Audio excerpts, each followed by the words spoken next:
Okay.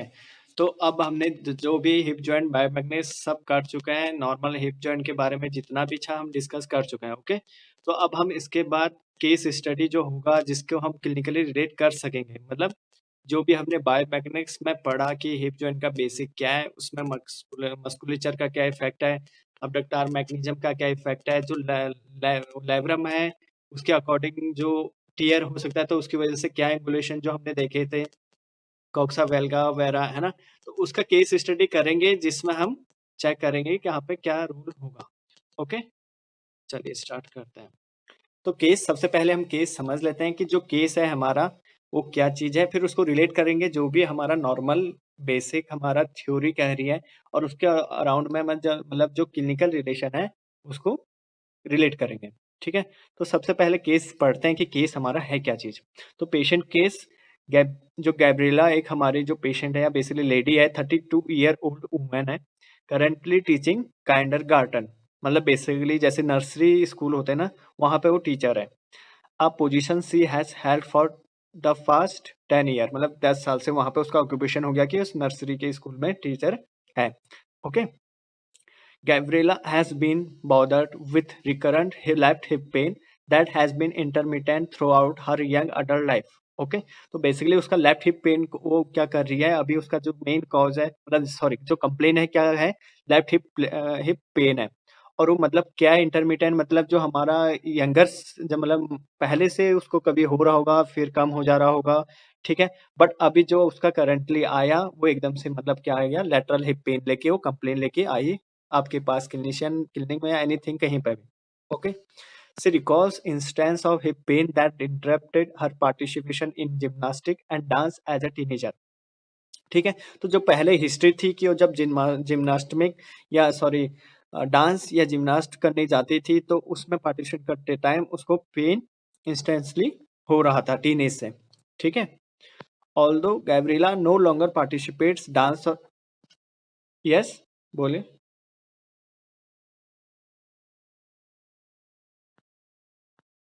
अभी दिख रहा है? अभी दिख रहा है? ओके, ठीक है।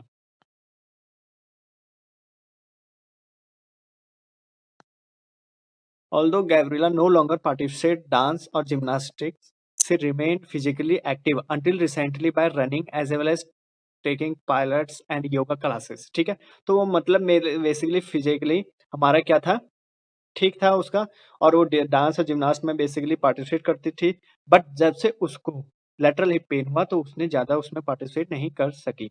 ठीक है, इसलिए वो नर्सरी जो क्लासेस चला रही है उसमें इन्वॉल्व हो गई। ठीक, over the past few months, तो she has experience increasing problem. Okay, तो मतलब बेसिकली कहानी ये यहाँ तक ये बन चुकी है हमारी कि भैया गैब्रिएला थी, वो जिम्नास्ट और डांस ये सब करती थी, बट इंस्टेंटली उसको वहां पे कुछ हुआ दिक्कत जिसकी वजह से उसको लेटरल हिप पेन ऐसा कुछ महसूस हुआ। उसकी वजह से उसने ये सब इंटरप्ट कर दिया, कौन, हमारे क्लासेस जो हमारे हो रहे थे डांस या जिम्नास्ट। फिर वो नर्सरी में बेसिकली टीचर भी थी तो नॉर्मल वो करवा रही थी। ओके, बट अभी करंटली उसको क्या हुआ, फिर दोबारा से कुछ मंथ में या कुछ महीने पहले उसके लेफ्ट साइड में जो हमारा लेफ्ट नी पे सॉरी हिप पेन था वो प्रॉब्लम और बढ़ चुका है पहले के मुकाबले, मतलब जो पहले कम आता था वो नॉर्मल ठीक हो जाता होगा, फिर सेम वो एज वेल बढ़ता गया। ठीक है, then that interfere with climbing the stairs in her 2 story home and performing activity with her kindergarten class and caring for 3-year-old daughter. Okay. In addition to pain complaints, she also reports feeling as though her hip may pop out of the socket. ठीक है, ये line हमें अभी याद रखना कि जो इसने क्या कंप्लेंट करा, she also reports feeling as though her hip may pop out of socket. Okay, तो अभी इसने जो कंप्लेन करा, क्या कंप्लेन करा कि भाई उसका हिप, मतलब नॉर्मल कहानी अभी तक ये हुई थी, उसका लेटरल हिप पेन आया था और उसने क्या करा था, नॉर्मल इन मतलब आया होगा फिर कम हो गया होगा, फिर उसने ज़्यादा ध्यान नहीं दिया, बट कुछ मंथ के पहले उसका स्टार्टिंग और ज़्यादा मतलब प्रॉब्लम बढ़ गया। और उसके बाद क्या बोलते हैं, जो उसको फील क्या किया कि जो उसका बॉल है, कौन सा हेड है इसका फीमर का, वो ऐसा लग रहा है कि जो कैविटी है स्टबलम है उससे पॉप आउट हो रहा है बाहर, है ना। तो ये कंप्लेन बहुत इंपॉर्टेंट है किसके लिए, क्योंकि इसके मतलब जो कंप्लेन हम करेंगे, सुनेंगे, मतलब ऑब्जर्व करेंगे पैल्पेट, देन उसके बाद हमें पता चलेगा, तो असेसमेंट उस हिसाब से हम आगे बढ़ाएंगे। तो इसके लिए जो अभी कंप्लेन करा उसको इंपॉर्टेंट है। अब नेक्स्ट आगे हम देखते हैं क्या कह रहा है। Okay, so she also reports feeling as though her hip may pop out of the socket when she is doing twisting pose in yoga. Okay, अब देखो कि जो pop out of the socket उसको फील हो रहा है, कैसे हो रहा है, जब वो क्या कर रही है, twisting poses in yoga the pallets and has an occasional painful click in the hip. ठीक है, तो बेसिकली जब वो ऐसा काम कर रही है, ट्विस्टिंग फोर्स या एनीथिंग ऐसा कुछ कर रहा हो, तब उसको क्या लग रहा है कि उसका हेड जो है फीमर का पॉप आउट कर रहा है, किसमें से, सॉकेट में से, और सॉकेट किसका, एस्ट्राबुलम। ठीक है, तो complain normal lateral hip pain, और ये जो अभी pop out of the socket ये हो गया जो हमने ऑब्जर्व करना है उसकी कहानी से। Therefore, it has become too painful for her to run, and she has suspended participation in her exercise class. Okay, तो बेसिकली ये सब चीजें कहानी हुई तो उसने वो सब छोड़ दिया। Okay, she remembers being told by a physician when she was in her teens that she would probably have problem with her hips when she got older because so she remember being told by physician when she was in her teens that she would probably have problem with her hips when she got older because they were shallow. Okay, तो basically जब उसने कहीं पहले दिखाया होगा तो उसने बोला होगा कि हिप में आपके कुछ प्रॉब्लम है। ठीक है, तो उसने ये कहानी सब बता दी। Case Gabriela localize her primary pain to left, sorry, her left groin area although the lateral hip area. ठीक है, तो कहाँ कहाँ पे उसका पेन बेसिकली उसने देखा, तो लोकलाइज कहाँ कहाँ पे है, लेफ्ट ग्रोइन पे एंड लेटरल हिप पे एंड ऑल्सो, अच्छा, lateral hip also can be painful. On clinical examination, Gabra is observed to walk with reduced hip extension on the left. ठीक है, तो उसने क्या ऑब्जर्व किया कि जो जब वो वॉक कर रहा है तो हमारा हिप एक्सटेंशन क्या है, रिड्यूस है। Okay, pain occurs during mid stance to late stance phase, the swing phase on the left. She also faces slight left lateral lean during left stance. Okay, अब basically जब pen है तो उसने क्या बोला कि वो जब मतलब बेसिकली सिंगल लेफ्ट सपोर्ट आ रहा होगा तो वो क्या कर रहा है, लेटरल लीन स्टांस भी उसने यूज कर रखा है। ठीक है, सब ये ऑब्जर्वेशन एग्जामिनेशन में क्या क्या हुआ वो बता रहा है कि उसका एक्सटेंशन लेफ्ट, हमारे लेफ्ट साइड में क्या है, रिड्यूस है, और लेफ्ट स्टांस में लेटरल लीन है, और हमारा पेन भी कहाँ है, लेटरल साइड ही है और लेफ्ट साइड ही है। ठीक है, तो ये हमें मतलब ऑब्जर्व करना। अभी जो केस चल रहा है उसके कंप्लेन क्या थी, कौन से साइड है, लेफ्ट साइड है, लीन कहाँ हो रहा है, लेफ्ट साइड में हो रहा है, एक्सटेंशन किस में कम है, लेफ्ट साइड में है, नी एक्सटेंशन। हाँ, ओके, अब and then during examination the physician finds that Gabriela has passive hip flexion with medial rotation painful on the left. तो उसने जब पैसिव हिप फ्लेक्शन करा और मीडियल रोटेशन करा तो भी क्या था, पेनफुल था। In the supine position, there is an increase in medial rotation and decrease in lateral rotation of the left hip. और उसमें क्या था, रोटेशन जो लेटरल और मीडियल रोटेशन था, सॉरी, मीडियल रोटेशन इंक्रीज था और लेटरल रोटेशन डिक्रीज था। ओके, इसमें केस की जो बात आती है, एक सेकंड, तो बेसिकली इसने हमें कंप्लेन बता दी है। कौन कौन सी कंप्लेन, नंबर एक पॉप आउट वाला सीन, नंबर दो जो मतलब लोकलाइज एरिया है वो पता लग गया। देन उसके बाद ऑब्जर्वेशन के बाद उसने ये भी बता दिया है कि हमारा लेफ्ट नी में एक्सटेंशन कम है जब वॉक कर रहा है। ठीक है, वॉकिंग के टाइम। और नंबर दो लेटरल लीन है, जो हम पहले बायोमेंगस में पढ़ चुके हैं, अभी आप रिलेशन निकालेंगे ना। और नंबर तीन क्या निकाला उसने, ऑब्जर्व किया जो सुपाइन पोजीशन में मीडियल रोटेशन इंक्रीज है और लेटरल रोटेशन डिक्रीज है। ओके, तो लेटरल लीन से तो आप लोग समझ गए होंगे कि क्या कहानी है। लेटरल लीन से कहानी इतनी है कि वो कंपनसेट कर रहा है, जो हम कल परसों पढ़ रहे थे कि वेट बियरिंग में हमारा लेटरल लीन शिफ्ट तब जाएगा जब हमारा कुछ पैथोलॉजिकल चेंजेस आएंगे, तो मोमेंट आर्म रिड्यूस होगा, तो उसकी वजह से जो अबडक्टर फोर्स है उनका उसको फोर्स कम जनरेट करने का पड़ेगा, जिसकी वजह से वहां पर जो वर्षा है उनकी इन्फ्लामेशन रुकेगी, क्योंकि बार बार ओवर यूज हो जाएगा तो उसको फोर्स ज्यादा लगेंगे, तो फ्रिक्शन की वहां पे उसको इरिटेट करेगा, जिससे इन्फ्लामेशन भी बढ़ सकती है। और नंबर दो, मसल का ओवर यूज कम होगा। तो ये कहानी है नंबर, इसको रिलेट करने के लिए अभी हम डिस्कस करेंगे आगे। और नंबर दो, इसने जो मीडियन एंड लेटरल रोटेशन बताया वो किससे, एंगल, एंगल मतलब हमने जब एंगल पढ़े थे उसमें कॉक्सा वेरा कब दिखा था? पहले हमने नॉर्मल देखा था, angle of inclination, angle of torsion, और इसमें एक कहानी और देखी थी, एंटीवर्टेड एंड पोस्टिवर्टेड, सॉरी रेट्रोवर्टेड। एंटीवर्टेड हमने ये बोला था जब हेड, फीमर का हेड आगे की तरफ आ रहा है, दैट इज कॉल्ड एंटीवर्टेड, और जब पीछे आ रहा है वो, तो जो रोटेशन है ये उससे रिलेटेड करता है। और जो उसने ये बोला है कि नी का एक्सटेंशन रिड्यूस है, तो रिड्यूस क्यों है? क्योंकि बेसिकली हमने ये भी देखा था, अगर कॉक्सा वेरा या एंटीवर्टेड या एनीथिंग कुछ हिप में प्रॉब्लम आ रही है तो बेसिकली फीमर में कुछ चेंजेस आएंगे बायोमैग्नेटिक्सली, या आगे जाएगा पीछे, एनीथिंग कहीं भी जा रहा है, तो उसकी वजह से हमारा पूरा मैकेनिक्स काइनेटिक चेन खराब होगा नी पे और एंकल पे। मतलब कि अगर हमारा, जब से हमने बोला था कि अगर कॉक्सा वेल्गा हो रहा है तो उसकी वजह से हमारा नी में प्रेशर कहाँ पर पड़ रहा है, ओके, किस साइड से ओपन हो रहा है, उसमें जेनु वेलम बन रहा है, बेसिकली कॉन्ट्रावर्सन है, अगर कॉक्सा वेल्गा होगा तो जेनु वेरम होगा, जीनु वेरम, ओके, अगर वेरा है तो जीनु वेलगम, ओके। चलिए अब नेक्स्ट देखते हैं इसको, ओके। तो सबसे पहले हम डिस्कस करेंगे लैब्रा टियर केस 1, मतलब बेसिकली जो कहानी अभी कंप्लेन हमें मिली कि उसके लेफ्ट हिप में पेन आ रहा है, लेटरल साइड आ रहा है, और उसने कंप्लेन, उसके कुछ ट्विस्टिंग फोर्स में ऐसा ऐसा महसूस हो रहा है, क्या हो रहा है, सब कहानी हमने ऑब्जर्व कर ली। अब उसको रिलेट करते हैं हमारे नॉर्मल बायोमैग्नेटिक्स के साथ कि अगर ये कंडीशन होगी तो ऐसा पेन आ सकता है, अगर ये होगा तो इस साइड में ऐसा हो सकता है। तो सबसे पहले labral tear case 1, Gabriela left groin pain is provoked by passive hip flexion and medial rotation, ठीक है। तो उसमें कहानी ये थी कि किसके द्वारा निकल रहा है, पैसिव हिप फ्लेक्शन या मीडियल रोटेशन के थ्रू, जब हम पैसिव फ्लेक्शन कर रहे हैं या मीडियल रोटेशन, बेसिकली फ्लेक्सार्स या मीडियल रोटेटार्स जो भी है काम उनका है, okay. This clinical finding may be indicated damage to anterior superior labrum and possibly a set of osteoarthritic changes, okay.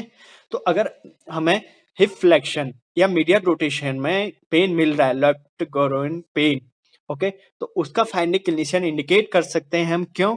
Anterior superior labrum tear and osteoarthritic changes due to her age, history of hip pain and clinical finding, her physician ordered a magnetic resonance arthrogram, okay, MRA, ठीक है। एक tag जैसे MRI होता है वैसे MRA होता है, magnetic resonance arthrogram, to identify the pathological, sorry pathoanatomical source of our pain, okay.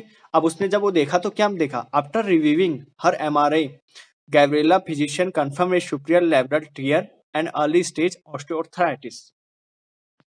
अब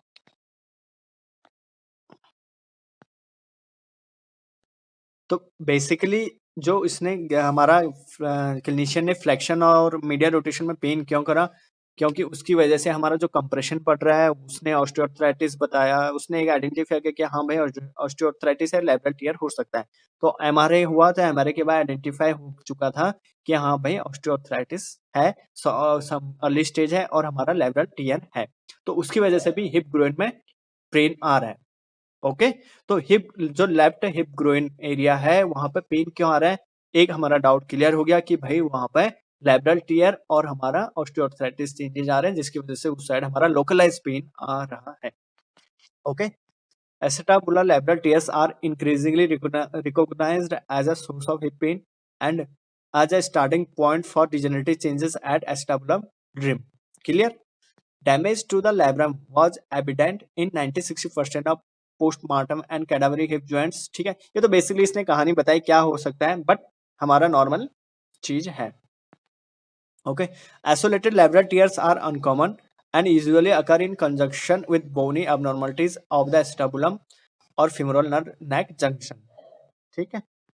Although a labral tear is not always symptomatic, a torn labrum can potentially cause anterior groin pain, clicking, locking, catching, instability, giving way and stiffness। तो basically जो labral tear है वो क्या symptomatic तो नहीं होता हमेशा, बट क्या कर सकता है, पेन कर सकता है ग्रोइन एरिया में, क्लिकिंग साउंड, लॉकिंग, लॉक मतलब जैसे हमारा मिनिस्कस लॉक करता है ना, वैसे ही सेम अगर मिनिस्कस इंजरी होगी तो लॉकिंग हो जाती है, तो उसकी वजह से एक्सटेंशन नहीं जाता फुल और है ना, तो सेम इस टाइप से कुछ कंप्लेन करेगा या हमारा ग्रोइन एरिया में पेन करवाएगा, और ऑस्टियोआर्थराइटिस है तो उसकी वजह से पेन, ठीक है। अब देखो ये हमारा एक एमआरआई में दिख रहा है कि ऊपर जैसे जहां पर रेड एरिया हो रखा है, ठीक है। अब इसको कैसे करना है, जैसे ये ब्लैक वाला ऊपर हिस्सा दिख रहा है ना, ये हमारा क्या कैविटी है, लैब्रम है, मतलब बेसिकली ओके। तो उस वाले लाइब्रेरी में एक छोटा सा पॉइंट आउट हो रहा है कि वहां पर बीच में कुछ इंजरी या रप्चर हो चुका है, तो दैट इज कॉल्ड सुपीरियर लेवल टियर। ओके, दिख रहा है आप लोगों को? ये जहां पर रेड रेड कर रखा है ना, उसके आगे वहां पे देखो एक ऐसा वो दिख रहा है, मतलब बीच में स्पेस ना, इधर ब्लैक, मतलब ये समझो कैविटी है पूरी ऊपर से नीचे तक ना, ब्लैक वाली। ओके, तो दिख रहा है अभी टियर, मतलब वो जो इंजरी हो रखी है टियर दिख रहा है अच्छे से, रेड रेड एरिया हो रखा है जहां पे,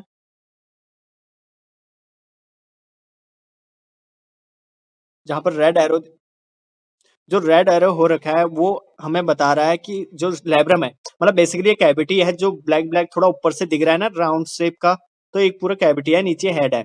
ओके, तो ऊपर देखो जो यहाँ पे जहाँ पे रेड एरो कर रखा है वहां पे बीच में हल्का सा ऐसे रेप्चर टाइप का दिख रहा है, दैट इज कॉल्ड, जो वहां पर लैब्रम है वो टियर हो चुका है, जिसको हम क्या बोल रहे हैं, superior labral tear. Okay, basically sagittal view है, दिख रहा है ना, समझ में आया? लैब्रल टियर दिख रहा है छोटा सा। ओके, ठीक है। तो ये एमआरए में अब तो अब देखो इसने एक हमारा कंप्लेन क्या करा था, लेफ्ट ग्रोइन पेन, और उसमें ये भी बोला था पैसिव, जब वो hip flexion and medial rotation करवा रहा है तो पेन आ रहा है। तो इसमें क्या निकला कि ऑस्टियोआर्थराइटिस के चेंजेस आए, और सेकंड लैब्रल टियर हो सकता है, इसलिए लेफ्ट ग्रोइन पेन दे रहा है। ओके, सेकंड सेकंड है हमारा आर्टिकुलर कॉन्टैक्ट इन डिस्प्लास्टिक हिप केस। ठीक है, डिस्प्लास्टिक मतलब डिस्प्लेजिया क्या होता है, बेसिकली हम पहले भी डिस्कस कर चुके हैं। डिस्प्लेजिया मतलब जब हमारा हेड ऑफ फीमर एस्टाबुलम या बेसिकली कैविटी में अच्छे से कवर नहीं हो पाता, बेसिकली आर्टिकुलेट अच्छे से नहीं है या कवर नहीं है, ठीक है, तो दैट इज कॉल्ड डिस्प्लेजिया, जो हम पहले भी डिस्कस कर चुके हैं। ओके, अब देखते हैं इसमें गैब्रा वाले में क्या इसका रिलेशन बनता है। तो article contact in the dysplastic hip case, Gabriela's tree may be consistent with her history of dysplasia. New radiographs and magnetic resonating imaging मतलब basically MRI showed a bulbous anteverted femur. Okay, तो basically जो एंटीवर्टेड femur है ये है, इसमें इसके MRI में जो हिस्ट्री थी कि इसके एमआरआई में देखा गया था कि इसका जो फीमर का हेड है वो एंटीवर्टेड है, बेसिकली एंटीरियर साइड को रोटेट हो रखा है, ठीक है, and a shallow acetabulum of her left hip. ठीक है, Gabriela structural deviation of humeral anteversion and coxa valga. ठीक है, कॉक्सा वेल्गा में बेसिकली हमारा क्या हो रहा था, क्या हो रहा था, एंगल ऑफ इंक्लिनेशन का एंगल इंक्रीज हो रहा था। ठीक है, and a solid acetabulum decrease center edge angle can result in increase articular exposure of the femoral head. ठीक है, less congruency and reduce stability of hip joint in the neutral weight bearing position, मतलब basically अगर anteversion या coxa वेल्गा ऐसा होता है तो उसकी वजह से क्या क्या केसेस हो सकते हैं नॉर्मल, तो बेसिकली वहां पे हमारा जो आर्टिकुलर कॉन्ग्रुएंसी होगी वो कम हो जाएगी। ओके, जो स्टेबिलिटी है वो कम हो जाएगी। तो बेसिकली एमआरआई में हिस्ट्री में गैब्रिएला की उसमें एंटीवर्टेड फीमर का हेड दिखा हुआ था, तो उसकी वजह से भी क्या क्या रिलेशन आएगा, है ना, तो उसकी वजह से उसका स्टेबिलिटी रिड्यूस होगा, और जो पॉप आउट, ओके, जो पॉप आउट साउंड है या बेसिकली जो पॉप आउट था हमारा सॉकेट से उसको फील होता था, तो उसका रीजन एक ये भी है कि एंटीवर्टेड, एंटीवर्टेड होने में मतलब उसके स्टेबिलिटी रिड्यूस हो चुकी है, तो पॉप आउट जो साउंड आ रहा था वो इसका भी एक रीजन है कि एंटीवर्टेड उसका फीमर ज्यादा है, एक्सेसिव एंटीवर्टेड है, तो इसलिए जब ट्विस्टिंग फोर्स करती है तो उसकी वजह से कभी कभार जो हमारा फीमर का हेड है वो पॉप आउट साउंड। तो नॉर्मल एंटीवर्जन जो हमने देखा था कि नॉर्मल क्या है, ठीक है, नॉर्मल मतलब जो बेसिकली नॉर्मल ग्रेड होता है जितना एंगल होना चाहिए, दिस इज ये जो फर्स्ट ए डायग्राम में दिख रहा है। ओके, अब उसका बी में देखो, एक्सेसिव एंटीवर्जन। ओके, जिसमें हमारा जो नॉर्मल एंगल था, सेंटर ऑफ एंगल, वो आगे को ज्यादा रोटेट हो चुका है, दैट इज कॉल्ड एंटीवर्टेड फीमर। ठीक है, तो पॉप आउट जो सॉकेट है, pop out from the socket, this is position, जिसकी वजह से जो एंटीवर्टेड ग्रेवुला केस में हमें मिला है इस केस में, तो उसकी वजह से ये साउंड भी सॉरी पॉप आउट हो रहा है। ये तो रेट्रोवर्जन, रेट्रोवर्जन में बेसिकली पीछे को।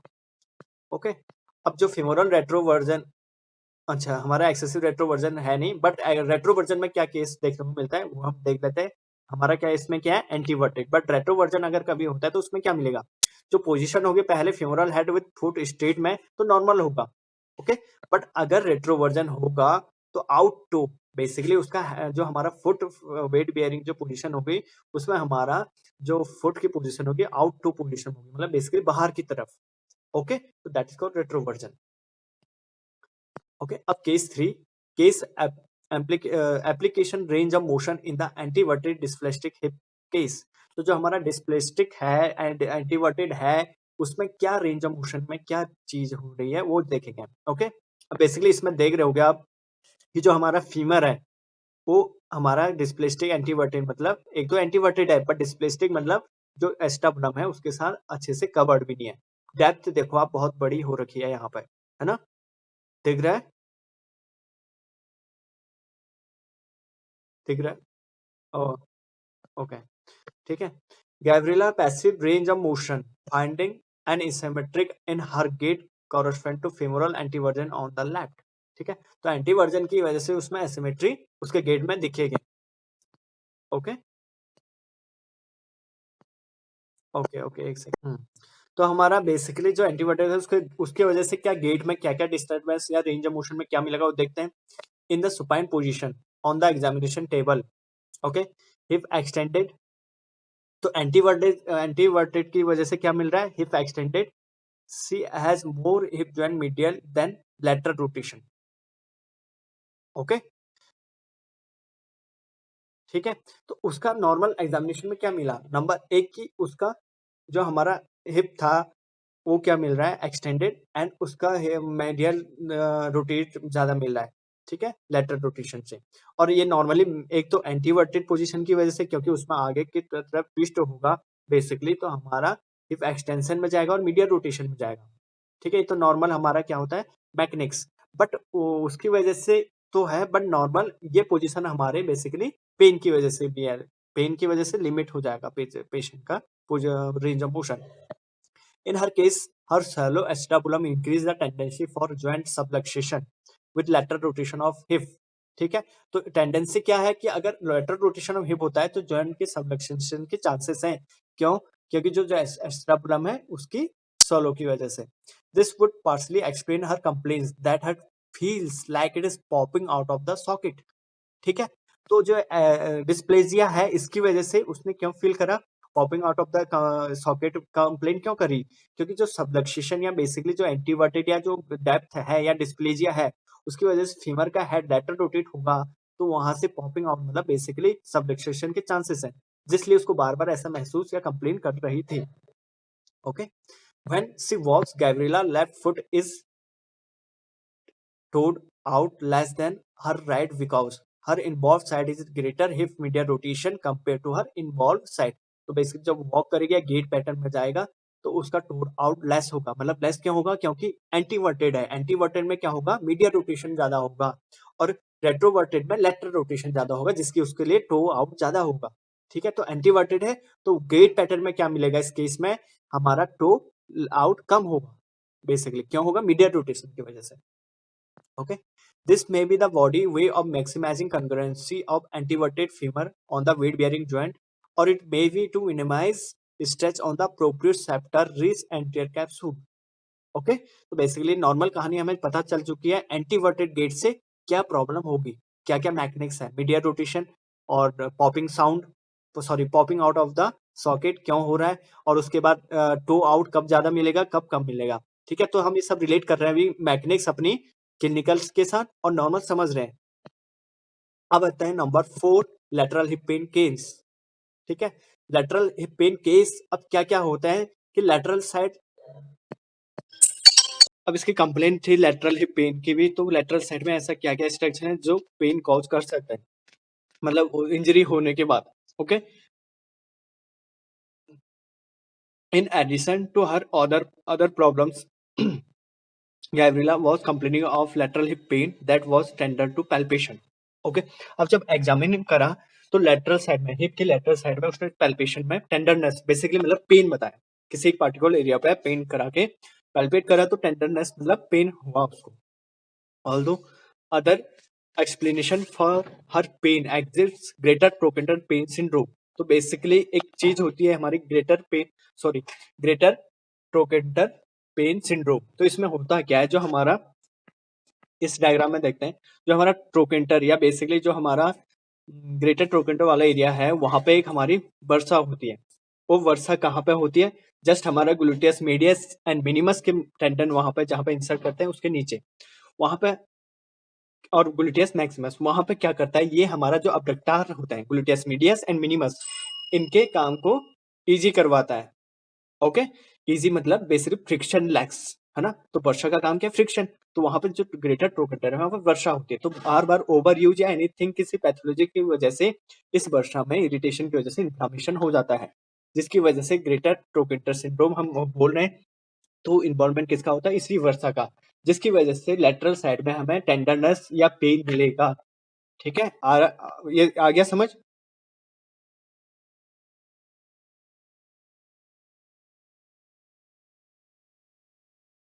रिपीट करना है?